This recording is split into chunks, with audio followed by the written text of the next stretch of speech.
Merci Céline. Donc effectivement, aujourd'hui, je voulais vous parler dans le cadre généralement du product management, de l'architecture fonctionnelle, de l'urbanisation des systèmes d'information. Donc pour vous présenter aussi mon retour d'expérience sur le sujet en tant que product owner. On va détailler du coup cette présentation en 4 points. D'une part, déjà, qu'est-ce que c'est l'architecture fonctionnelle? Je pense que j'ai vu là au niveau des sondages que vous étiez, euh, certains étaient déjà urbanistes, architectes fonctionnels, d'autres plutôt des profils techniques. Donc l'idée, c'est pouvoir se réaligner sur la définition de l'architecture fonctionnelle ensemble. En tout cas, ma vision de l'architecture fonctionnelle. Comment et quand la réaliser? Voilà, est-ce qu'il y a un bon moment pour la faire? Et qu'est-ce que je mets en place pour la réaliser? Je vous présenterai quelques outils que j'utilise du coup moi dans le cadre de mon activité d'architecte fonctionnel, et on verra ensemble surtout des exemples de documentation que vous pouvez mettre en place du coup par la suite. L'idée, c'est que je vous fasse du coup un premier jet, cette présentation dans un premier temps, et qu'on puisse avoir après un moment d'échange aussi pour répondre à vos questions. Donc, n'hésitez pas à les taper dans l'onglet questions, comme vous disiez Céline, et puis j'y répondrai juste après ma présentation. Donc, qui suis-je? Moi, je suis Julien Riffard. Je suis product owner. Ça fait 8 ans que je travaille du coup dans l'IT. J'ai une formation de développeur initial. Donc, j'ai fait 2 ans de dev avant de basculer dans une carrière plutôt orientée fonctionnelle, en tant que business analyst, en tant que product owner. J'interviens aujourd'hui un peu avec plusieurs casquettes en termes de responsabilité fonctionnelle. Ça va être soit du product management, soit de l'AMOA, à travailler avec des métiers aussi pour tout ce qui est définition de cahier des charges, études de besoins, études d'impact. Et je peux avoir aussi une casquette aussi d'urbaniste depuis quelques années maintenant, dans le sens où je vais du coup cartographier, référencer les processus métiers, les entités techniques autour de mes clients. En parallèle, moi, je suis passionné de cyclisme, donc le Tour de France commence dans 10 jours, n'oubliez pas. Et donc, plus globalement, passionné de sport. Et donc, voilà, en termes pour ma personnalité, voilà, vous avez un peu tout. Vous avez mon LinkedIn juste en bas si jamais vous me cherchez. Sinon, vous tapez Julien Riffard dans LinkedIn et je pense que vous me retrouverez. Alors, l'architecture fonctionnelle, qu'est-ce que c'est? Globalement, c'est la représentation du coup de toute entité qui va graviter autour d'un SI. Quand je dis toute entité, je suis vraiment au sens large du terme. On n'est pas en train juste de parler d'entité technique ou d'entité fonctionnelle. On parle de toute entité, que ce soit des acteurs métiers, que ce soit des applications, des interfaces, des data centers, des serveurs, des stratégies d'entreprise. C'est vraiment toute cette partie-là qui a pour but d'être référenciée, concentrée du coup autour de documentation. En clair, ça permet de rendre compréhensible du coup tous ces aspects-là au niveau d'un SI. Quand on parle d'interface, certains vont comprendre API, certains vont comprendre contrat d'interface, certains vont comprendre échange de données. L'idée, c'est de pouvoir rassembler toutes ces visions dans un même document, et que pour n'importe quel acteur, ça puisse être quelque chose qui soit facilement compréhensible et lisible.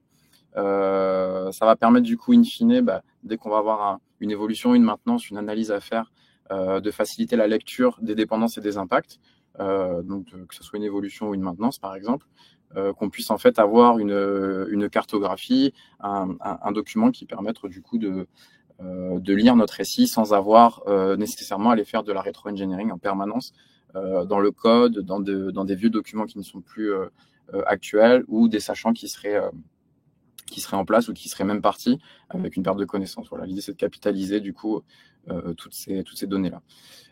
L'architecture fonctionnelle, du coup, c'est tout ce qui...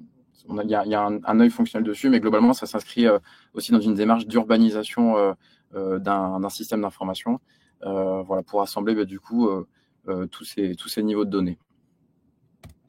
Donc, ces niveaux de données, dans la littérature, il y en a 6. Vous les connaissez peut-être: la stratégie, le métier, le fonctionnel, l'applicative et la technique. En clair, du coup, donc la stratégie, ça va être les stratégies d'entreprise.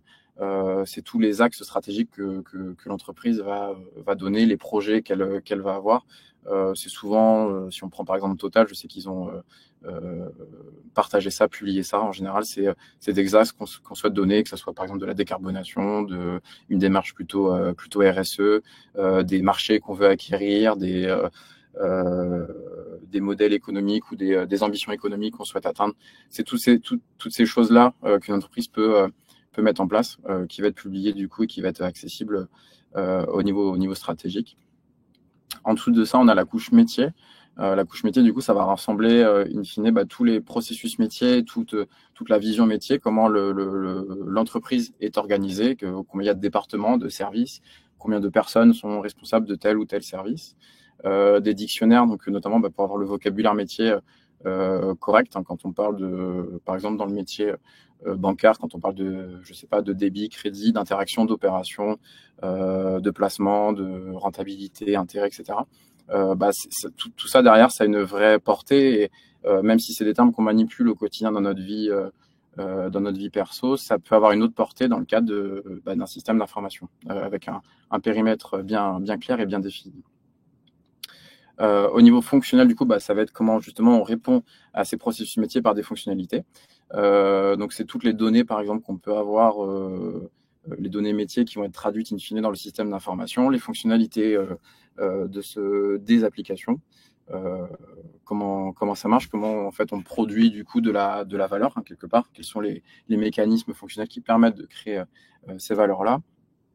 Et on va avoir, donc ça va être un document que je vous présenterai par la suite, le plan d'occupation des sols, par exemple, qui lui est en fait la cartographie d'un point de vue fonctionnel, du coup, de toute la gestion d'entreprise.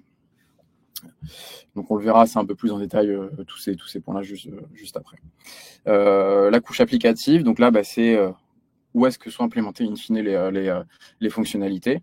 Donc on peut avoir plusieurs applications, les interfaces entre ces applications, que ce soit des interfaces techniques ou tout type d'interface, hein, des API, des services SOAP, des interfaces manuelles par exemple aussi, on pourrait avoir très bien. Et les socles techniques associés, donc les technologies par exemple qui sont utilisées et comment on fait pour implémenter du coup des nouvelles fonctionnalités dans cette application.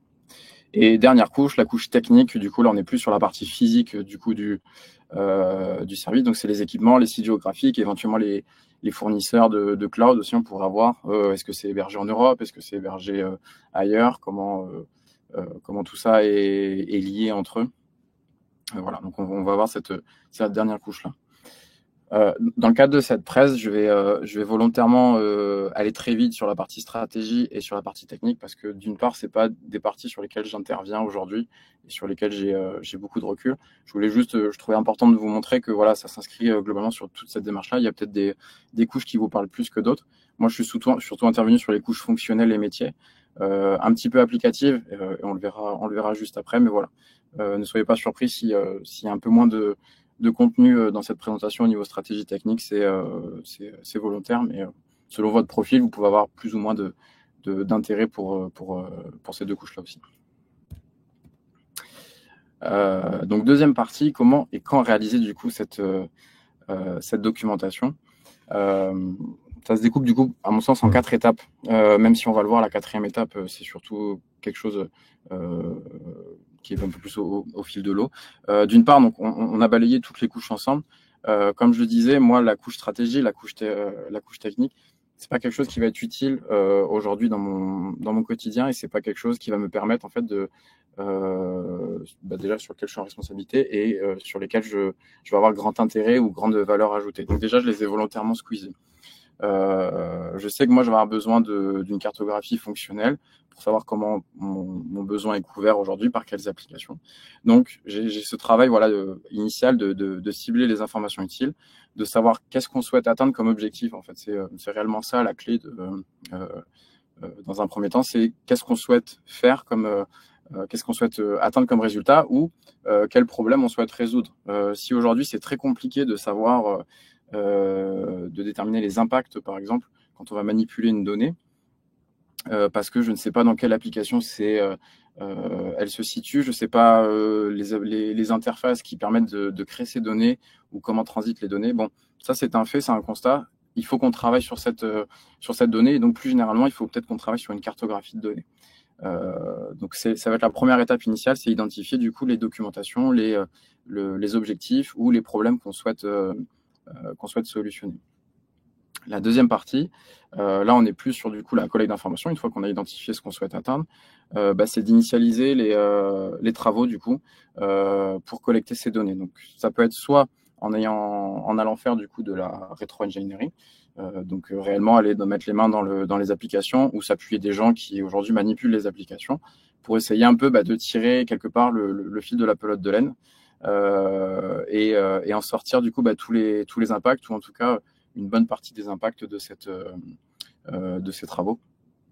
Et réellement, il faut s'entourer de sachants autour de nous qui vont permettre à la fois d'alimenter les couches peut-être applicatives, les couches techniques. Peut-être qu'il y a une équipe responsable au niveau de la donnée qui a déjà identifié des flux, qui a fait des travaux dans leur coin. Donc il y a peut-être nécessité aussi de venir collecter ces informations-là, de voir si elles sont toujours à jour. Voilà, il y a réellement là du coup un travail de collecte à mener dans un second temps. Et une fois qu'on a toutes ces informations qui sont peut-être désorganisées, c'est de mettre de l'ordre dans tout ça. Donc, c'est une étape que j'appelle structurer et organiser. C'est-à-dire qu'il va falloir la capitaliser pour venir la centraliser, ou en tout cas créer une sorte de hub, d'index qui permet de dire si tu recherches la donnée ou telle information ou telle documentation, ça va se situer là.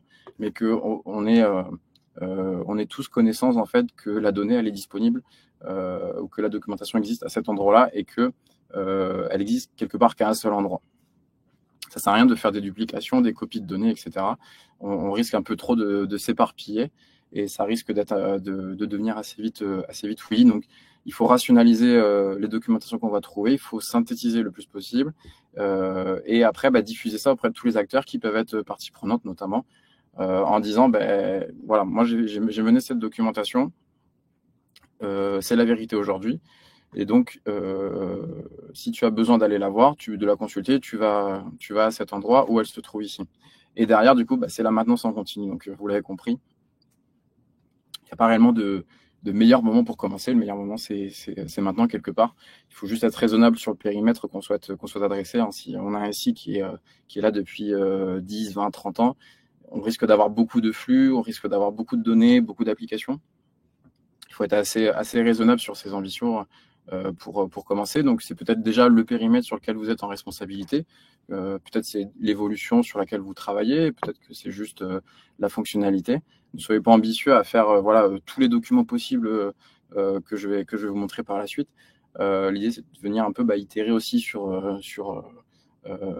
cette doc que vous allez pouvoir mener. Et petit à petit, que celle-ci prenne un effet un peu boule de neige. Pour qu'elle puisse être à la fois toujours à jour et qu'elle puisse se grossir, parce que on va aller grappiller, on va aller rajouter une donnée, on va aller rajouter une définition métier ici, on va aller rajouter un processus là, et donc petit à petit on va avoir quelque chose de beaucoup plus complet. La clé en fait dans tout ça, dans cette maintenance continue, ça va être de placer en fait l'alimentation et la maintenance de la documentation au cœur des process. On parle souvent de definition of done ou definition of ready dans le cadre de la méthode Scrum. C'est quelque part quelque chose à placer dedans, je pense. C'est pas uniquement à des fins de développement. On parle de réaliser de la valeur métier. Réaliser de la valeur métier, c'est certes mettre à disposition une fonctionnalité dans une application, mais c'est aussi faciliter la maintenance aussi. Donc le plus possible, sans que cela entache évidemment la délivrance de la valeur, mais je pense que c'est un bon moyen de mettre cette partie-là au sein des definition of done ou definition of ready, c'est-à-dire donc d'alimenter la doc à ces sujets-là. Au niveau de l'outillage, alors je ne vais pas être très révolutionnaire, il n'y a pas un outil miracle qui va vous permettre de tout faire, un outil simple et un outil qui soit facile à prendre en main. En fait, on pourrait mettre peut-être Archimate, là, donc le deuxième sur ma liste. un peu à part, parce que lui, réellement, il permet d'adresser toutes les couches qu'on a vues tout à l'heure. Personnellement, je le trouve un peu lourd et un peu compliqué à prendre en main. Néanmoins, une fois qu'on l'a pris en main, voilà, il va permettre réellement d'être ultra complet. Et notamment d'en déduire après derrière des impacts, notamment si on fait tout un tas si on le remplit au niveau des données, de pouvoir dire attention, dès que tu veux manipuler cette donnée, le flux là va être impacté. Donc cet outil il est très complet, il est compliqué à prendre en main, mais néanmoins c'est l'outil, je pense, le plus complet, un des outils les plus complets et gratuits qui existent sur le marché. Mais je vous ai mis voilà d'autres outils aussi qui vont permettre de commencer réellement à pouvoir mettre en place aussi une urbanisation de votre récit. C'est les outils, je pense, que vous connaissez pour certains déjà. Donc Draw.io, c'est tout ce qui va être documentation visuelle. Ça va permettre de dessiner des boîtes et des flèches concrètement, mais d'arriver assez vite à avoir des logigrammes, des cartographies et tout un tas de docs visuels. Vertabello pour tout ce qui va être modélisation de bases de données. On a tout ce qui va être MCD par exemple, modèle conceptuel de données. Bon, lui, il est dédié à ça. Je pense que lui, par contre, est payant, mais en tout cas, voilà, c'est un des outils que j'ai pu manipuler dans le cadre de la modélisation de bases de données, qui est, pour le coup, fait bien son taf. On a Whimsical aussi, qui, à l'instar de Draw.io, ça va être intéressant pour tout ce qui est documentation visuelle, notamment aussi pour des démos. Il y a pas mal de templates dispo pour des démos, pour des maquettes, pardon. Voilà, pour mettre en place un système de maquette, et on retrouve beaucoup de fonctionnalités de Draw.io. L'outil est un peu plus friendly, on va dire, au niveau utilisation. Mais on peut retrouver à peu près les mêmes choses. Et il y en a un aussi que je voulais mettre en avant, donc c'est Confluence de la suite Altation. Donc moi, c'est pour tout ce qui est wiki notamment. En fait, la fonctionnalité que j'adore au niveau de Confluence, c'est la fonctionnalité de recherche. Parce qu'aujourd'hui, on a beaucoup de docs qui sont faites soit dans la suite Google Docs, soit sous Word, soit sous d'autres outils. Confluence, Notion peut-être par exemple. Moi, ce que j'adore moi sur Confluence, c'est le fait donc comme je disais, de pouvoir rechercher. C'est-à-dire que si on ne sait pas comment atteindre via le sommaire en fait une page dédiée, parce qu'on ne sait pas réellement ce qu'on cherche, on peut déjà mettre un peu dans recherche des termes qu'on souhaite voir, et voir en fait où se situent ces termes. Est-ce qu'ils se situent du coup dans des parties techniques? Est-ce qu'ils se situent dans des parties fonctionnelles, métiers? Et donc on peut assez vite retrouver des pages qui sont reliées à notre recherche. Et ça, pour beaucoup, moi je sais que ça m'a sauvé pas mal de fois. Et j'ai appris beaucoup de choses comme ça, du fait que je pouvais rechercher une page et pas juste parcourir en fait un wiki par rapport au sommaire et comment ça avait été découpé. Donc moi je pousse aussi à utiliser de plus en plus Confluence et non Google Doc ou Word en fait pour tout ce qui va être documentation écrite. Et donc derrière l'idée, là je vous ai mis un exemple de comment on peut utiliser ces outils, mais c'est pourquoi pas d'avoir un Confluence central qui va venir soit servir de wiki, donc voilà, en étant lié avec d'autres pages ou avec d'autres Confluences éventuellement, et surtout qu'en fait ça serve quelque part d'index derrière. C'est-à-dire que dedans on fasse le lien avec des pages Draw.io, avec des pages Whimsical, avec éventuellement en disant cette partie-là on l'a documentée dans Archimate, donc allez ouvrir Archimate et aller dans cette section-là. Pourquoi pas même chaîner des applications entre elles derrière. Par exemple Draw.io qui renverrait vers un schéma sur Vertabello. On pourrait avoir toute une constellation dans ce sens-là. Là, je vous ai fait quelque chose d'assez simple, mais on pourrait imaginer quelque chose de plus complexe où tout serait assez chaîné. L'idée, c'est surtout qu'on puisse naviguer assez simplement, soit au sein des applications, soit avec des références d'une application à une autre, parce qu'elle est peut-être plus facile à manipuler, peut-être plus facile à naviguer dedans, ou elle est beaucoup plus pertinente dans le cadre par exemple, de la modélisation de bases de données. Ce qu'il faut avoir en tête là par contre, c'est qu'effectivement quand on met un lien entre Draw.io et Vertabello ou Confluence et Whimsical, c'est on parle vraiment pas juste de mettre une image, un screenshot du document produit dans ces outils-là. Je pense plus à mettre des références pour dire la dernière version elle est accessible ici, ou elle est accessible via via ce lien ou via ce dépôt-là. On n'est plus sur ça parce que sinon, ça veut dire qu'en termes de mise à jour et de maintenance, ça va être quelque chose qui va être assez compliqué si à chaque fois on doit mettre à jour une image. On a fait beaucoup de théories jusque-là. Là, je vais passer en revue un peu quelques exemples de documentation du coup qu'on peut imaginer faire. Il faut avoir en tête que les docs que je vous propose là, encore une fois, c'est pas exhaustif, c'est celles que j'ai pu faire là, au cours des dernières années, celles qui m'ont le plus servi. Donc c'est un peu, on va dire, c'est un peu un top, mon top personnel, on va dire. Donc il y a probablement d'autres documentations qui existent. Donc n'hésitez pas aussi à fouiller de votre côté, mais voilà, en tout cas c'est un premier avis et des premiers exemples de documentation que vous pouvez pourquoi pas mettre en place. On n'est pas en train de mettre en place un mastodonte, comme je disais tout à l'heure du premier coup. Vous pouvez déjà mettre en place quelques petits docs par-ci par-là et vous êtes déjà en train de faire de l'architecture d'entreprise. Donc si on s'intéresse à la couche métier, dans un premier temps, les trois exemples que je voulais vous montrer, c'est la cartographie des processus, la cartographie des acteurs et les fiches descriptives de fonctionnalités. Je vais passer vite sur la cartographie des acteurs parce que bon, c'est quelque chose d'assez simple. L'idée, c'est d'avoir un annuaire qui permet de savoir quel acteur est responsable sur quelle appli, quel périmètre, éventuellement des fiches de contact. Voilà, c'est quelque chose qui peut toujours aider des nouveaux arrivants ou des personnes qui interviendraient pour savoir qui est décisionnaire, qui est arbitre sur des process, sur des évolutions, sur des budgets par exemple. Donc voilà. Volontairement, je passe assez vite dessus. Sur la cartographie des processus, du coup, donc la petite pastille qu'on avait tout à gauche, ça c'est un document que je fais très très très souvent. Alors là, je vous ai mis un exemple que j'ai pu trouver sur internet pour anonymiser le tout. En fait, ce qu'il faut avoir en tête, c'est que donc, ce qu'on voit là, les bandes horizontales, ça c'est ce qu'on appelle des swim lanes. Donc c'est en fait une typologie d'acteurs. Donc si par exemple dans mon service j'ai un technicien, un référent et un chef de service par exemple, on va mettre à chaque fois dans la bonne swim lane les actions que cette personne ou que ce rôle doit accomplir. Donc là, par exemple, on a le cas où c'est un support de niveau 1, niveau 2, pour savoir comment on fait pour escalader du coup une demande de support d'un utilisateur. Sur cette partie-là, sur ce qu'on appelle un BPMN, Business Process Model and Notation, sur cette partie-là, du coup, donc on met les actions métiers qui sont réalisées. On n'est pas en train de mettre, c'est pas un logigramme fonctionnel qui dirait, là, je fais le calcul A fois B, puis ensuite j'utilise la donnée produite pour venir l'additionner à telle ou telle donnée.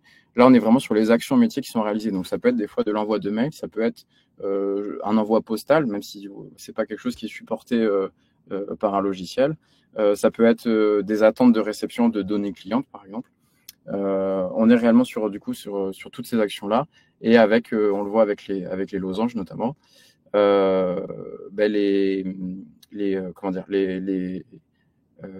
les sens d'action qui peuvent être faits si oui ou non la question est répondue. On fait telle ou telle action derrière. Donc là, c'est quelque chose d'assez simple. Le plus possible, il faut effectivement que ça soit assez simple. Et ça permet du coup donc de voir derrière tout le process métier, comment il est supporté, par quels acteurs, et on pourrait même croiser ça derrière en disant ma boîte qui permet donc ici à mon utilisateur de remplir une requête, est-ce qu'elle est couverte ou non par une application, et si oui, par laquelle application? Parce que peut-être qu'une requête aujourd'hui, c'est quelque chose c'est un appel téléphonique, peut-être que c'est l'envoi d'un courrier postal, l'envoi d'un mail. Donc c'est pas réellement couvert par une application, c'est plus en attente de réception d'un mail, par exemple. Donc visualiser si la boîte mail a reçu une requête ou pas. Donc voilà, on peut croiser derrière après plusieurs couches. L'autre exemple, donc c'est la fiche descriptive de fonctionnalité. C'est quelque chose d'assez simple que j'ai repris du framework Safe. Là, en fait, ce qui est intéressant de noter, c'est qui est acteur en fait dans ces fonctionnalités. Quel est le but de la fonctionnalité? Des fois, on a des fonctionnalités qui sont cross application forcément. Donc l'idée à travers cette carte, c'est de voir quels acteurs sont responsables des fonctionnalités, quel est le but recherché à travers éventuellement les objectifs commerciaux ou les principaux indicateurs. Derrière, qu'est-ce qui va permettre du coup de mesurer le succès de cette fonctionnalité.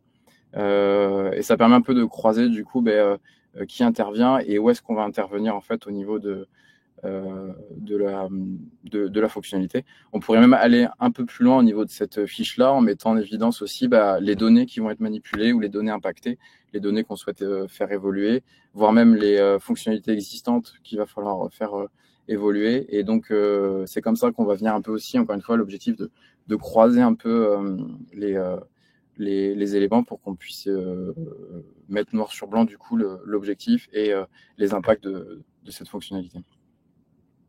Voilà. Pour la couche métier, voilà, si je devais en retenir qu'un, je reviens vite fait sur le slide d'avant, mais c'est réellement ce BPMN que je mets en avant parce que ça permet de mettre noir sur blanc des process sans avoir toujours sous le coude des modes opératoires ou des sachants qui ont toute la connaissance mais qui n'ont jamais mis noir sur blanc ce genre de processus. Donc réellement, si je devais en retenir qu'un, ça serait celui-là. Pour la partie fonctionnelle maintenant, y en a 4 surtout que je voudrais évoquer. C'est la partie dictionnaire, les cartographies de données, les modèles conceptuels de données et les plans d'occupation des sols. Plans d'occupation des sols. Dictionnaire, je vais passer assez vite dessus, on en a parlé tout à l'heure. L'idée, c'est de venir clarifier les définitions du vocabulaire métier. Comme je disais tout à l'heure, quand on prend le domaine bancaire, qu'est-ce qu'une opération ? Qu'est-ce qu'un créancier, qu'est-ce qu'un compte débiteur, etc. Tous ces éléments-là, aujourd'hui, je pense que chacun on a notre définition. C'est important en fait que ça soit écrit noir sur blanc à un endroit et que ça soit partagé pour tous les acteurs, que je sois développeur, que je sois product owner, que je sois AMOA, que je sois métier ou PDG de l'entreprise. Une opération, pour moi, c'est cette définition. Et ça va de là à là. Ça permet de réellement clarifier le périmètre fonctionnel d'une donnée. Donc je vais surtout m'atteler à la cartographie de données et le plan d'occupation des sols. Donc la cartographie de données, là je vous ai mis un exemple par exemple de ce qu'on pourrait avoir on est en période d'Euro en ce moment de football. L'idée c'est d'avoir du coup des macro-données entre elles.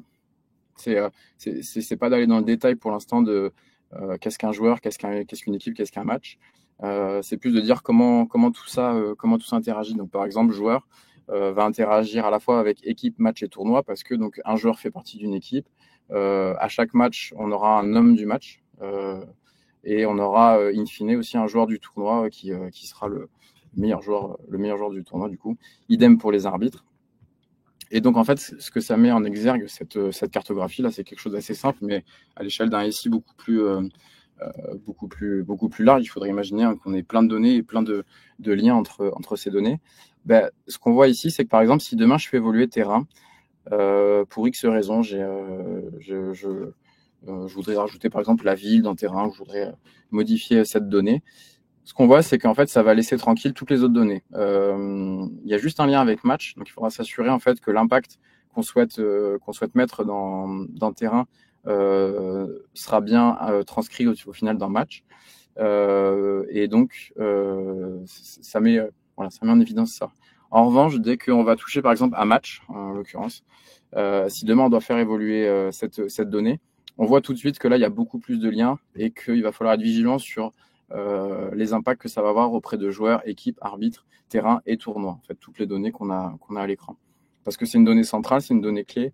Et donc elle va derrière, in fine, avoir beaucoup d'impact et il faudra du coup bien démystifier et bien analyser en fait cette donnée. On parle aussi de ERD en 3 lettres, Entity Relational Diagram. Ça peut être si vous cherchez de la doc sur cette partie-là, n'hésitez pas à aller chercher ça.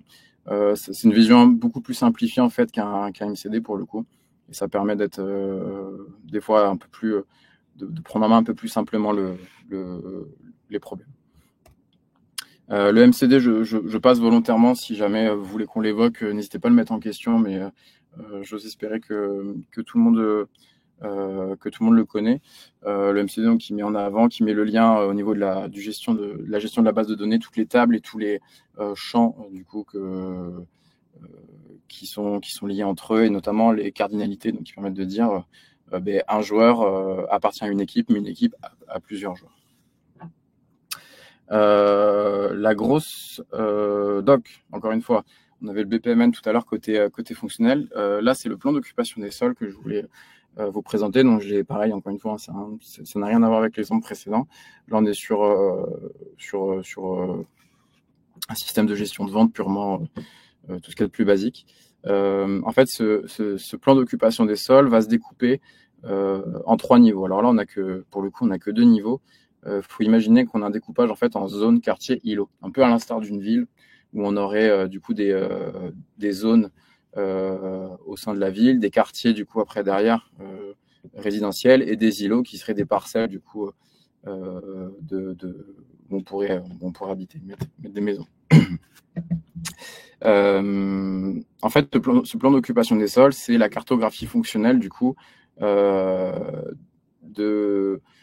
l'entreprise, des fonctionnalités en fait du SI qu'on souhaite, soit qu'on a déjà, soit qu'on souhaite atteindre.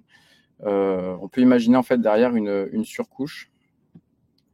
Par exemple, si on met la surcouche au niveau de données, on peut imaginer du coup voir comment les données elles sont couvertes par rapport à ces fonctionnalités-là. Donc, par exemple, ici on aurait quatre données. On aurait pu en mettre plus, mais c'était pour simplifier la lecture. On a du coup les partenaires et les offres qui vont permettre d'alimenter les ventes qui sont couvertes du coup par toute la partie gestion des ventes. Et derrière, pour faire une vente, il nous faut forcément un client. C'est ce qui va contractualiser la vente. Et derrière cette vente, on va voir si le client est satisfait, donc à travers l'objet du coup satisfaction. Donc l'idée, voilà, c'est vraiment de découper par périmètre tout ce qui va être d'un point de vue fonctionnel au niveau du SI, toutes les fonctionnalités qu'on a ou qu'on souhaite avoir, qui ont en tout cas un intérêt au niveau de l'entreprise par rapport à la stratégie, par rapport aux enjeux métiers, par rapport aux besoins métiers. Voilà, l'idée c'est de venir découper fonctionnellement du coup le SI de cette manière. C'est un doc qui sert pour plein d'autres choses. On peut le croiser du coup avec plein d'autres documentations. On le verra juste après avec la couverture applicative. Là, on avait la couverture de données du coup. Mais on peut imaginer le croiser avec plein d'infos. Hein. Toutes les docs que je vous montre ici, j'essaie de les épurer au maximum. Mais l'idée, c'est bien évidemment après de venir les entrecouper et de venir les lier entre elles pour voir comment tout ça est, comment le SI en fait répond et couvre les besoins. La couche applicative maintenant, quatre docs du coup dont je voudrais vous parler.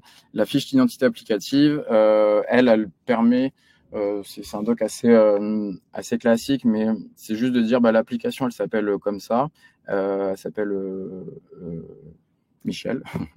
Elle existe depuis X années, elle utilise telle techno, c'est éventuellement tel prestataire qui intervient dessus. Le référent applicatif, c'est telle personne.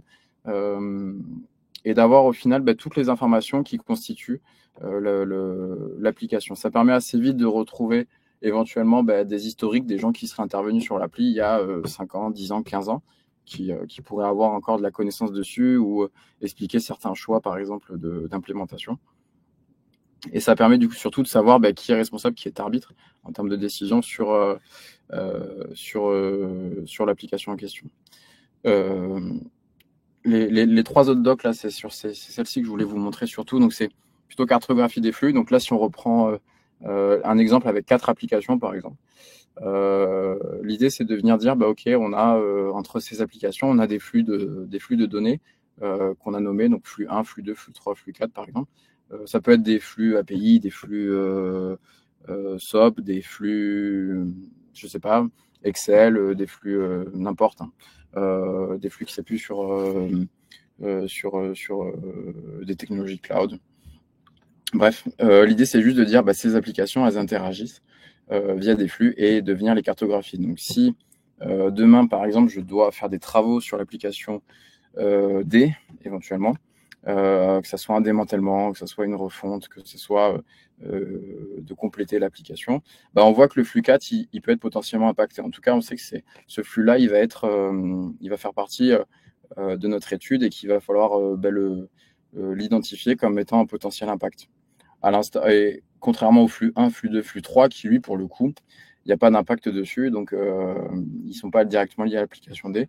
Donc, a priori, ils ne font pas partie du périmètre.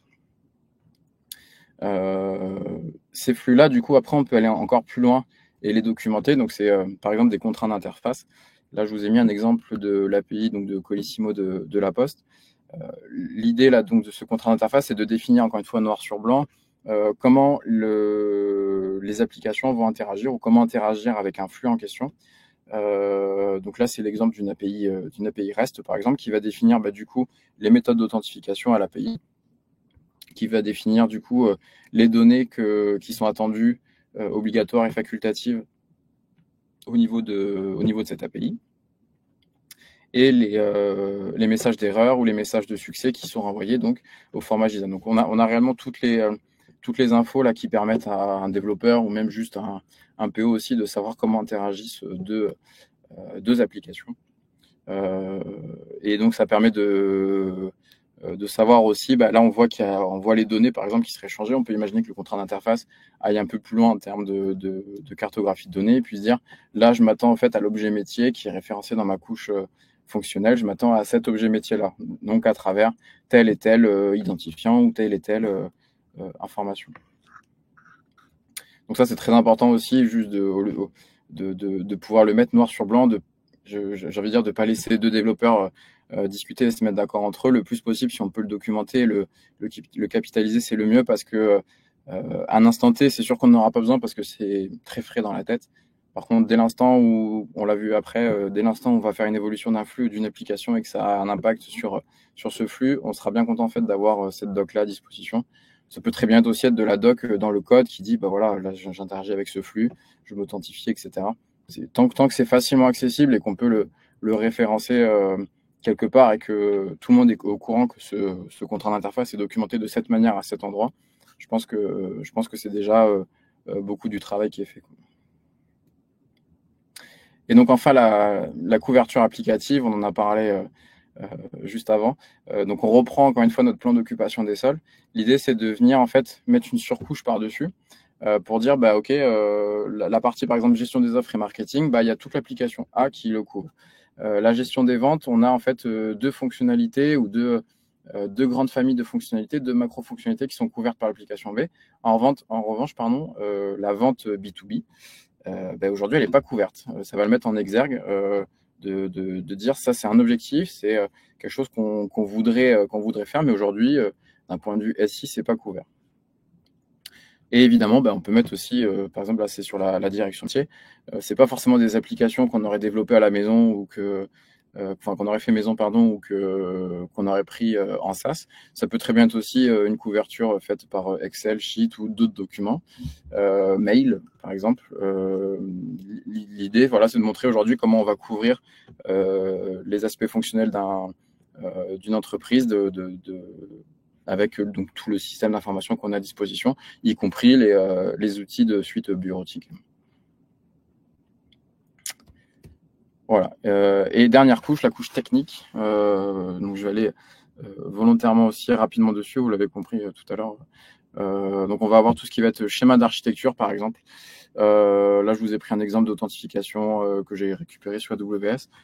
Voilà, l'idée là, c'est de venir documenter les entités, les services qu'on veut utiliser, par exemple d'AWS. Ça va être dans un schéma d'archi, ça peut être toute autre entité, mais en tout cas de venir montrer comment tout ça interagit, notamment pour un profil peut-être fonctionnel ou un profil métier si ça l'intéresse, de venir prendre en main en fait ce document pour dire ok, je comprends, je vois direct en fait les shared services que j'ai besoin, je vois direct quel service j'utilise, comment ça a été mis en place, comment je rentre au final dans mon système et par exemple, je vois que il y a un flux là entre client et l'API Gateway. Éventuellement, il y a peut-être un contrat d'interface qui a été mis en place et donc je vais aller pouvoir regarder comment je me connecte, avec quel paramètre je me connecte à cette partie-là. On avait du coup donc gestionnaire de version et gestionnaire d'environnement. Là, je vous propose une version hybride en fait entre les deux. L'idée, c'est de venir lister du coup toutes les versions d'une application. Donc là, je vous ai mis voilà, 5 versions, pourquoi pas. Et de venir derrière dire qu'est-ce que contient la version, quel est le delta par rapport à la version précédente. Et de dire si cette version elle est déployée ou non et sur quel environnement, prod, pré-prod, intégration. Enfin, après, vous pouvez mettre l'environnement que vous souhaitez et qui est cohérent par rapport à votre organisation. Dans la partie description, en fait, des fois, ça peut faire un peu le lien avec un système de commit. C'est vrai que tant qu'une version n'est pas créée, le contenu de cette version peut contenir plusieurs commits. C'est vrai que moi, personnellement, j'aime bien avoir une description synthétique des deltas qu'il peut y avoir entre deux versions. On peut très bien imaginer aussi que ça fasse référence à un historique de commit si ça fait l'affaire, et c'est surtout pour éviter de dupliquer le travail qui a été fait, quoi.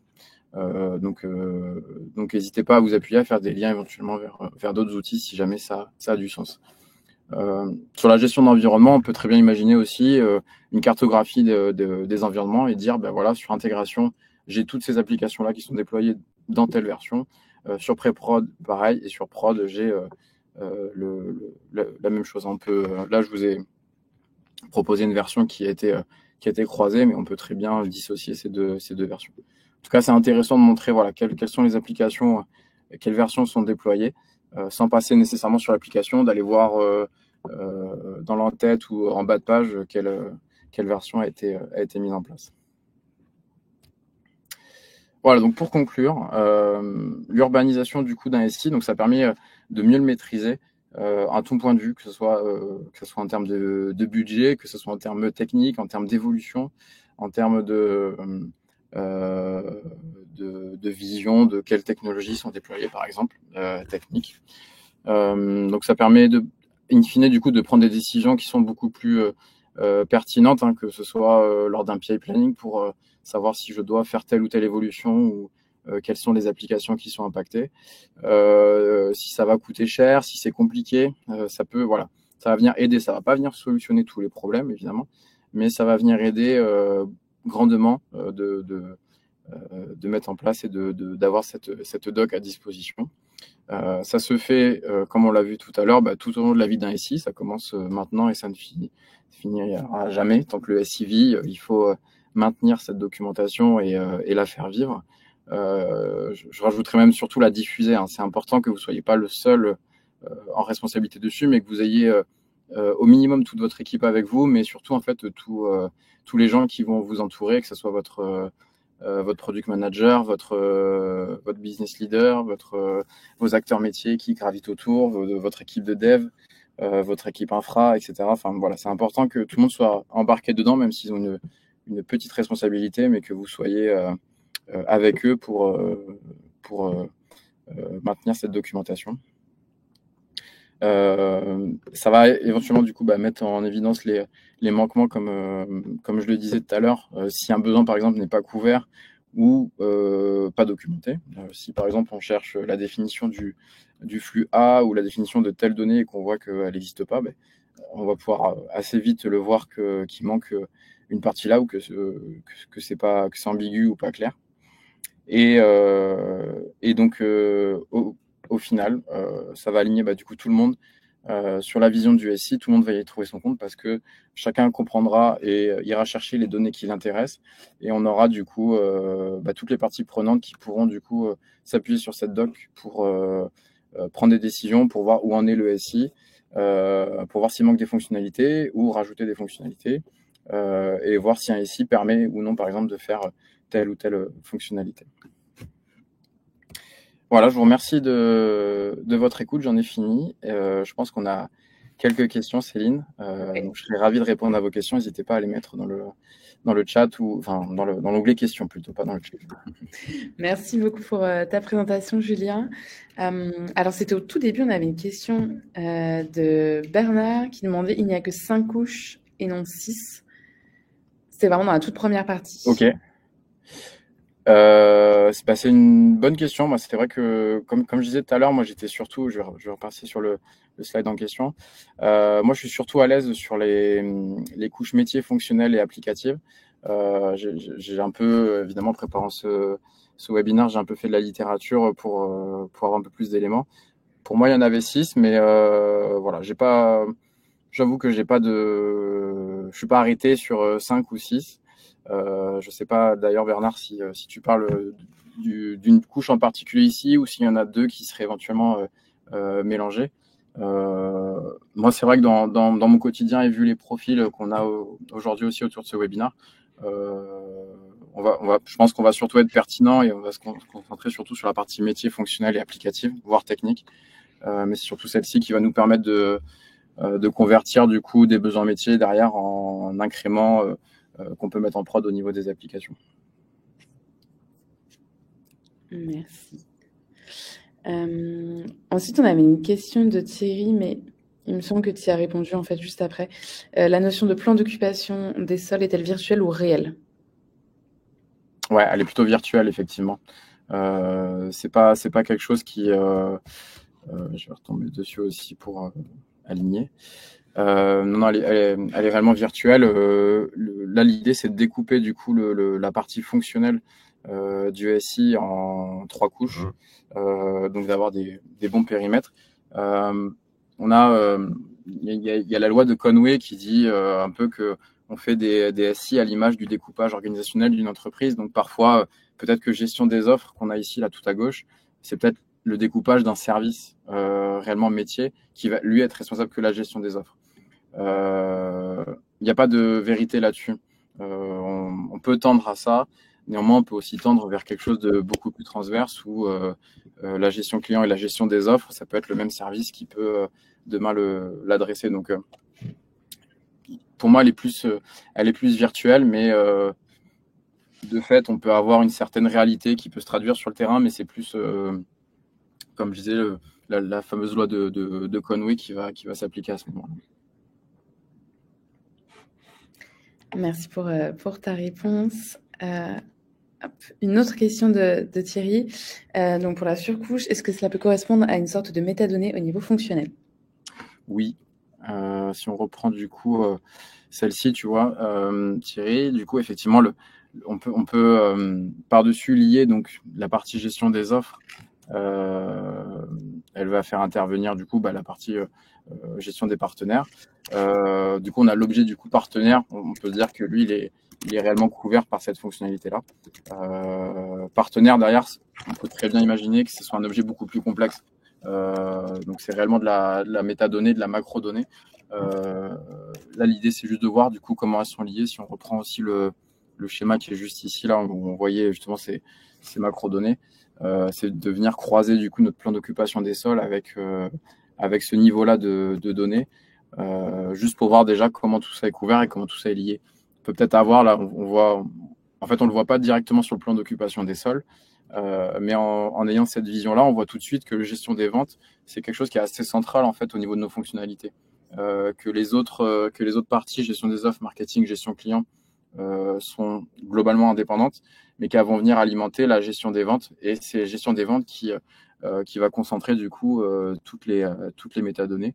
Et donc c'est celle-ci qui probablement, en tout cas on le voit là visuellement, est plus critique que les autres du fait que vente dépend de beaucoup d'autres données derrière.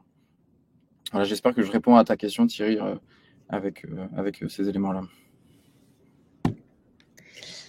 Merci. Hop. Ensuite, question de Philippe. En tant que freelance, comment peux-tu garantir que la documentation est bien maintenue si la mission est ponctuelle? Est-ce qu'on te sollicite également pour faire des mises à jour? Alors, est-ce qu'elle est bien maintenue? Ça, c'est une bonne question. Comme je disais tout à l'heure, moi, c'est vrai qu'en général, j'interviens sur des périmètres restreints. Donc, je ne vais pas intervenir sur toute la gestion d'entreprise, hein, clairement. Donc c'est vrai que déjà je vais me concentrer sur mon périmètre. Donc comme je disais, il n'y a pas de bon ou de mauvais moment et il n'y a pas de bon ou de mauvais périmètre entre guillemets. Même si vous documentez 10-15% du périmètre, au moins votre travail il est fait, votre travail il est propre et au moins là on sait que sur ce périmètre-là il n'y aura pas de souci. Donc faut pas avoir l'ambition de vouloir tout documenter. même si le périmètre de notre mission est réduit. Et donc derrière, est-ce que c'est bien maintenu? Non, il n'y a pas de... Disons que je vais m'accorder avec le livrable avec mon client. Derrière, j'ai pas d'objectif, je vais pas être objectivé ou commercialement, je vais pas être engagé à la maintenir derrière. Mon travail, il va soit s'arrêter à la mise en place d'une fonctionnalité, d'une application. Si derrière, par contre, c'est un contrat qui s'inscrit sur un peu plus de temps, évidemment que là, il va y avoir cette dimension où on va pouvoir mettre en place des processus qui vont permettre de mettre à jour la documentation. Mais je veux dire, tout va dépendre de la mission. Effectivement, si elle est ponctuelle, je pense qu'on ne pourra pas garantir qu'elle est bien maintenue parce que la mission va s'arrêter à un moment. Mais on va laisser le travail propre. Et éventuellement, s'il faut revenir pour mettre à jour, on remettra pour mettre à jour, mais ça fera partie une nouvelle fois d'un nouveau périmètre et on faudra pas qu'on soit, je pense, responsable de ce qui aurait été fait ou pas fait entre la fin de la première mission et le début de la nouvelle. Merci pour ces précisions. Et une question qui est un peu liée de Karim. Comment prendre en compte le cycle de vie de la donnée, donc création, mise à jour, historisation, archivage, jusqu'à... Ouais. Ça, alors tu peux... c'est vrai que c'est pas quelque chose que j'ai présenté là, mais notamment, tu vois, sur cette cartographie de données, c'est vrai qu'on a été un chouïa plus loin avec mon équipe sur le périmètre dans lequel j'interviens, en allant jusqu'à, tu vois, typiquement, on va dire joueur, justement d'aller mettre le volume de données, la définition de données, quel service intervient dessus, comment elle est calculée, etc., etc. Donc ça s'est traduit, je sais pas, par un fichier, par un tableau, par un sheet, ou enfin par X, on s'en fout du support, mais en tout cas on a été jusque là pour aller un peu plus loin aussi en termes pour dire qu'un joueur pouvait être créé par exemple n'importe quand, sans que ça soit une action ou un moment un moment particulier de cette donnée-là. Ça peut être aussi une application qui va être responsable ou un traitement en disant dès que l'application gestionnaire des joueurs est lancée et qu'il y a une action spécifique qui est créée, ça va créer l'objet joueur. Voilà, tout ça peut être documenté évidemment au besoin, notamment en fait, c'est vrai que toute la partie volume pour identifier les performances des flux aussi. Donc est-ce que par exemple entre joueurs et équipe, on sait qu'on a 11 joueurs par équipe. On n'est pas sur un volume qui est très important. Des fois, on peut avoir des dizaines de milliers de données qui sont échangées, où là, il faut dimensionner aussi le flux en question. Donc voilà, tu peux si c'est un enjeu en fait pour ton SI, effectivement, de le documenter. Et je pense le documenter à part en faisant référence ici à cette donnée, le mettre tout simplement dans un sheet. Je pense que ça peut, ou dans Confluence pour le coup, ça peut très bien être le cas. En faisant référence du coup soit à des traitements spécifiques, à des flux, etc. et venir croiser encore une fois les informations. Très bien, merci beaucoup pour cette réponse. Nous avons traité toutes les questions, donc c'est parfait. N'hésitez pas à donner votre avis. J'ai mis dans le chat un lien Typeform, ça prend une petite minute pour que vous puissiez nous donner votre avis sur ce format, sur ce type de thématique, pour savoir si c'est des thèmes que vous voulez revoir dans le futur. Et sachez qu'un replay sera disponible donc dès demain pour revoir les parties qui vous intéressent. Ouais, je vois qu'il n'y a plus de questions, c'est parfait. Merci à tous. Merci à toi, Julien, pour ta participation. Ouais, merci. Et